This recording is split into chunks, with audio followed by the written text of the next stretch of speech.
Salut les passionnés. On se retrouve aujourd'hui pour un tuto réglage de montre.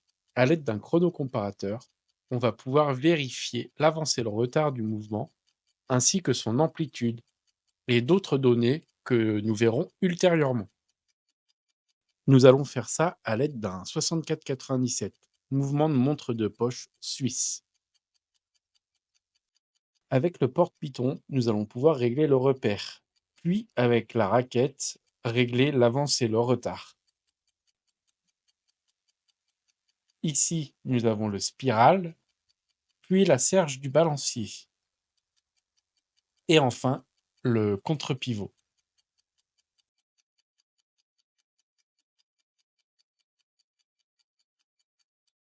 Comme on peut le voir sur l'écran du chronocomparateur, le retard ainsi que le repère ne sont pas bons.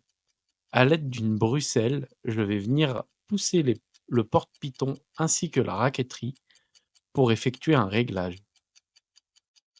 Comme vous pourrez le voir, le graphique va se modifier au fur et à mesure que je règle le mouvement. Il y a certains mouvements sur lesquels c'est plus facile d'avoir de très très bons réglages. Celui-ci, on va être aux alentours des +10, -6. Là où sur des mouvements Rolex, par exemple, on sera plus aux alentours des +3, -2. Le repère, lui, sert au démarrage du mouvement. Si on est sur 0, dès qu'on va tourner la couronne de remontoir, le mouvement va démarrer.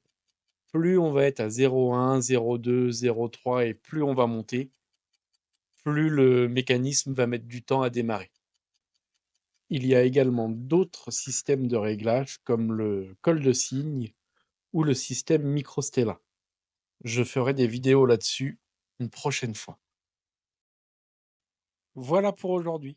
Si jamais vous avez des questions, n'hésitez pas à me laisser un commentaire. J'essaierai d'y répondre dès que possible.